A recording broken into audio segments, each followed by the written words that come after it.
안녕하세요. 동대표입니다. 자, 오늘 이 시간에는 반포동에 소재하고 있는 아파트가 3번이나 유찰돼서 사업대에 나와 있는 경매물건을 소개해 드리려고 합니다.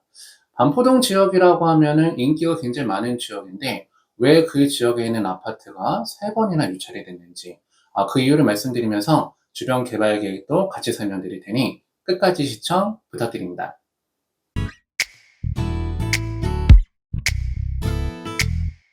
먼저 물건에 대한 정보를 같이 보시면 사건 번호는 2021 타경 102363번 사건입니다. 소재지는 서울특별시 서초구 반포동으로 들어가는 물건이고요. 물건 종별은 아파트, 대지 지분은 약 10평, 건물 실평수는 25평 정도 되다 보니 30평형대가 넘는 아파트다.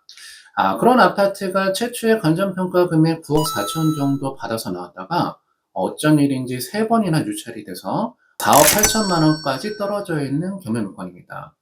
해당 물건은 3번이나 유찰이 된 사건인데 심지어 중간에 한번 낙찰이 됐었던 사건입니다. 9억 4천만 원 정도 감정평가 받았던 물건을 어떤 분이 입찰에 들어가서 6억 3천만 원 정도의 낙찰을 받았는데요. 아니 9억 4천만 원 정도 감정가 나가는 아파트를 6억 3천에 낙찰받았다라고 하면 낙찰을 잘 받은 것처럼 보이는데 웬일인지 낙찰받은 분이 잔금을 미납하게 됐죠. 잔금을 미납하다 보니까 이차보증금 10%를 몰수당했던 사건입니다. 그러다 보니 그때 당시 이차보증금 6천만 원을 손해를 봤던 사건이죠. 사실 6천만 원이라고 하면 어마어마하게 큰 돈이죠. 왜 그 돈을 포기할 수밖에 없었는지는 제가 조금 이따가 뒤에 가서 설명드리도록 하겠고요. 해당 물건은 잔금이 미납돼서 다시 경매에 나온 사건입니다. 어떤 사람이 낙찰을 받았다가 잔금을 미납해서 다시 나온 사건을 재매각 사건이라고 하는데요. 2차의 보증금은 원래 10%잖아요. 근데 이런 재매각 사건은 2차의 보증금이 법원마다 다릅니다. 20%를 갖고 오라는 법원도 있고 30%를 갖고 오라는 법원도 있기 때문에 여러분들 이런 재매각 사건들은 반드시 매각물건 명세서를 확인해서 2차의 보증금을 몇 프로를 준비해서 가져가야 되는지를 반드시 확인하셔야 됩니다. 해당 물건의 매각물건 명세서를 한번 같이 봐보면 특별 매각 조건이 붙어 있고 매수 보증금은 최저 매각 가격의 10분의 2, 20%다 이렇게 쓰여 있죠. 그렇기 때문에 여러분들이 이 물건을 이철하실 때는 2차의 보증금이 10%가 아니라 20%라는 점을 반드시 기억하셔야 됩니다. 자, 그러면 이 물건은 과연 아파트 물건으로서 입지적인 요건은 좋은 물건인지 아닌지 일단은 위치부터 한번 같이 보도록 하겠습니다. 지도를 보면서 위치를 같이 보시면 일단 위치는 참 좋죠. 지하철 9호선, 신분당선 신논현역 W역세권으로 들어가는 물건입니다. 교통에 대한 편리성도 굉장히 좋고요. 인근의 교보타워 사거리, 밑으로는 강남역 상권이 위치하고 있기 때문에 그 상권과의 접근성도 좋은 물건이고요. 해당 아파트 서쪽 일대로 가보면은 너무나 유명한 아파트 단지들이 있죠. 반포 자이 아파트, 반포 레미안 아파트들이 소재하고 있습니다. 이 지역 일대가 행정동으로는 서초구 반포 1동으로 들어가는데요. 이 지역 일대는 빌라와 다가구 건물들이 많이 밀집되어 있는 지역이고요. 그 맞은편 일대는 대단지의 고가 아파트가 많이 밀집되어 있는 지역이기 때문에 사실 같은 반포 1동으로 들어가긴 하지만 그 지역 분위기는 서로 좀 다른 지역입니다. 그렇기 때문에 위치는 좋은 경매 물건이 나와 있고 전월세가 굉장히 잘 나가는 그런 지역입니다. 그래서 이 물건은 실거주 목적으로도 괜찮은 물건이고 임대사업 목적으로도 투자 가능한 물건이라는 겁니다. 그런데 해당 경매 물건이 나와 있는 이 지역은 추가적인 개발 호재를 품고 있는 지역입니다. 그 첫 번째 개발 호재는 바로 뭐냐면 해당 경매 물건 바로 인근에 봐보시면은 경부고속도로 반포 IC가 있죠. 이 경부고속도로 지화 개발 사업이 있습니다. 항상 상습적으로 정체가 심했던 이 경부고속도로 이 구간을 지하화를 하고 그 지상에다가 공원을 조성한다는 개발 계획입니다. 물론 예산이 많이 필요한 개발 사업이다 보니까 사업이 계속해서 연기가 되고 있는데요. 만약에 나중에 저 경부고속도로 지하화 개발 사업이 성공할 수가 있다라고 하면은 해당 경매물건의 입지는 참 좋아지겠죠. 그 다음에 이 지역은 강남권에서 드물게 노후화된 그런 단독주택이나 다가구주택, 빌라들이 많이 밀집되어 있는 지역입니다. 그렇기 때문에 그 재개발에 대한 이슈도 예전부터 계속 있었던 지역인데요. 일단 여러분들이 이 재개발 가능성을 바라보고 어떤 지역에다가 부동산을 투자하실 때는 반드시 아셔야 되는 개념이 한 가지가 있습니다. 그게 바로 뭐냐면은 노후도라고 하는 개념입니다. 노후도라고 하는 요건이 충족이 돼야지 재개발 지정 가능성이 있다라는 겁니다. 그것도 확인하지 않고 어떤 지역에다가 재개발 바라보고 물건 하나 묻어 놓으면은 계속 묻어만 놔야 되겠죠? 그 노후도가 충족이 됐다라고 하는 건요, 그 해당 지역 안에 오래된 건축물에 대한 비율이 3분의 2 이상이 돼야지 노후도 요건이 충족됐다, 이렇게 얘기를 합니다. 그냥 67% 이상이 오래된 건축물이어야지 그 지역의 일대가 재개발 지정 가능성이 있다, 이렇게 얘기를 하는 겁니다. 여기서 노후도가 충족이 됐다라고 하는 건요, 일반 건물은 지어진 지 20년 이상 된 건물이면은 노후도가 충족됐다, 이렇게 얘기하고요. 만약에 그 건축물이 철근 콘크리트 구조로 지은 건물이라고 하면은 30년이 지나야지 노후도가 충족이 됐다, 이렇게 얘기를 합니다. 그럼 그 지역이 노후도 요건이 충족되는지 충족되지 안 되는지, 그런 내용은 어떻게 확인할 수가 있을까요? 우리가 일일이 그 지역을 돌아다니면서 노후도 요건이 충족되는지 안 되는지를 확인해 보기에는 좀 쉽지가 않겠죠. 그래서 여러분들한테 그 노후도 요건을 확인할 수가 있는 아주 유용한 사이트를 하나 알려드리도록 하겠습니다. 그 사이트의 이름은 바로 부동산 플래닛이라고 하는 사이트입니다. 이 부동산 플래닛이라고 하는 사이트가 생김으로 인해서 앞으로 재개발 지정 가능성이 있는 지역을 여러분들이 찾아보기가 참 쉬워졌는데, 그 사이트를 어떻게 활용하시는 건지 그 내용을 지금부터 말씀드려 보도록 하겠습니다. 자, 부동산 플래닛 사이트로 들어오셨을 때 여기 오른쪽에 와 보시면 카테고리 중에 탐색이라고 있습니다. 그 탐색이라는 걸 눌러보면은 해당 지역의 색깔이 이렇게 빨간색, 파란색으로 이제 바뀌게 되어 있어요. 만약에 그 건축물이 지어진 지가 20년 이상 됐다라고 하면은 그 건축물 색깔은 빨간색. 아직 20년이 되지 않은 그런 건물이라고 하면은 파란 색깔 빛깔로 나타나는 겁니다. 만약에 이 지역의 일대가 재개발 지정 가능성이 있으려고 하면은 빨간색에 대한 비율이 67% 이상이 돼야지 재개발 지정 가능성이 있다, 이렇게 얘기를 하는 건데요. 해당 견매물건이 나온 섹터를 한번 같이 보시면은 여러분들이 보셨을 때는 어떤 것 같습니까? 여기가 이제 재개발 지정 가능성이 있어 보이시나요? 없어 보이시나요? 오래된 건축물이 67% 이상 있어야 된다. 사실 이 지역은 노후도 요건은 충족되지를 못하는 지역입니다. 딱 보셔도 67%까지 보이진 않죠. 그러다 보니 그동안은 소규모로 정비 사업을 진행하는 가로주택 정비 사업 위주로 해서 주민분들이 많이 추진했었던 그런 지역인데요. 요즘에 추가적인 이슈가 하나 있는 그런 부분 중에 하나가 바로 서울시에서 많이 지정을 하고 있는 모아타운을 추진하고 있는 그런 지역입니다.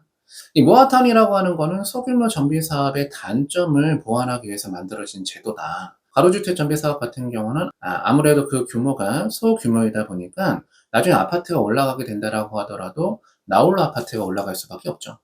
그렇게 된다라고 하면 사업성이 많이 떨어질 수밖에 없겠죠. 그러다 보니 그런 소규모로 진행되는 정비 사업을 갖다가 하나로 모아서 개발하면은 대단지 아파트를 만들 수가 있다라는 개념으로 시작된 사업입니다. 그래서 해당 지역에 이제 모아타운을 준비하려고 하는 그런 움직임이 많은데요. 원래 재개발이 지정되려고 하면은 아까 제가 말씀드렸을 때 노후도가 67% 이상 차지를 해야지만 재개발 지정 가능성이 있다, 이렇게 말씀드렸잖아요. 근데 만약에 그 사업을 모아타운으로 진행한다라고 하면은 그 노후도 요건이 완화가 됩니다. 67%가 아니라 57%만 충족이 된다라고 하면은 모아타운이 지정이 되는 거예요. 그래서 그 노후도 요건을 완화를 해주다 보니까 서울시에 모아타운을 신청하는 그런 지역들이 많이 생겨나고 있고요. 이 반포일동도 모아타운을 추진하고자 하는 그런 움직임을 보이고 있는데, 사실 반포일동 요 세타는 다세대 빌라뿐만 아니라 다가구 건물도 굉장히 많은 그런 세타입니다. 그 다가구 건물 월세를 받으면서 임대 사업을 하시는 분들이 굉장히 많은 그런 세타인데요. 그분들 입장에서는 모아타운을 지정해서 재개발을 하자라고 하면은 별로 달갑지 않은 소식이겠죠.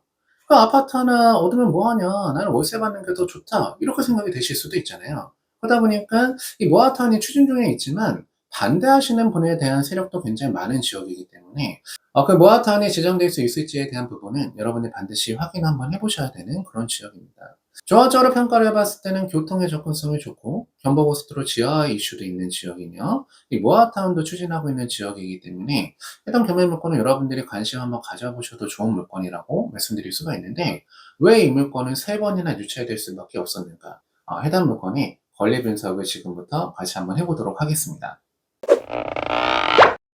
등기부 현황을 보면서 권리 분석을 같이 한번 해보면 해당 경매 사건의 말소 기준 권리가 되는 건 2019년 11월 22일 날 설정된 가압류 권리가 말소 기준 권리가 되는 사건이겠죠. 그렇기 때문에 그 권리부터 소멸하기 시작해서 밑에 있는 권리는 전부 다 소멸하다 보니 등기부상 인수되는 권리는 없는 사건입니다. 등기부상 권리 관계는 안전한 물건이라는 거죠. 그 다음에 분석을 해봐야 되는 건 임차인을 분석을 해야 되는데요. 임차인에 대한 권리관계를 분석하실 때 여러분들이 가장 우선적으로 보셔야 되는 거는 전입신고일자를 보셔서 임차인이 대항력이 있는지 없는지를 먼저 판단하셔야 되는데, 해당 임차인은 전입신고일자가 2017년 11월 6일 날 전입신고를 하다 보니 말소기준권리보다 먼저 들어왔죠. 이 임차인은 대항력이 있는 임차인입니다. 자, 그 다음에 추가적으로 확정일자도 받았죠. 전입신고하는 날 같은 날짜 확정일자를 받다 보니 이 임차인은 대항력이 있는 임차인과 동시에 경매 절차에서 배당을 받을 수 있는 우선 변제권도 있는 임차인이다. 그럼 이 임차인이 우선 변제권이 있다라고 하면은 저 보증금을 배당받고 나간다라고 하면 문제가 없겠죠. 근데 여기서 문제가 되는 게 바로 뭐냐?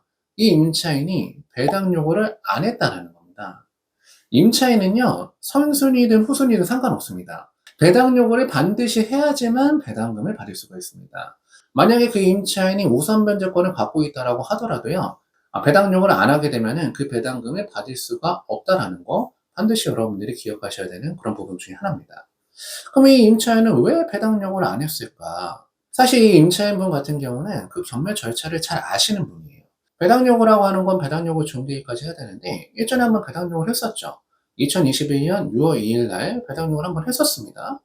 그러면 그 배당 요구 종기 이내에 배당 요구를 했기 때문에 배당금을 받고 나갈 수가 있는 임차인이었는데 중간에 웬일인지 배당 요구를 철회를 해버렸어요.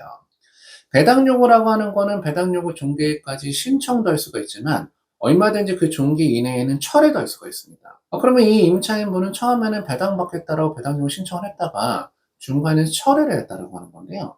그 이유가 바로 뭐냐? 배당 요구를 하게 된다라고 하면은 배당금을 지금 당장 받을 수는 있지만 근데 이 집에서 나가야 됩니다. 왜냐하면은 우리나라 민법상 배당 요구를 한 거를 계약을 해지하겠다라는 의사표시로 보기 때문에 그렇습니다. 그렇기 때문에 임차인이 배당 요구를 하게 되면 보증금을 당장 받을 수는 있지만 이 집에서 나가야 된다는 거죠. 그런데 이 임차인이 배당 요구를 했던 시점이 2021년 6월 2일입니다.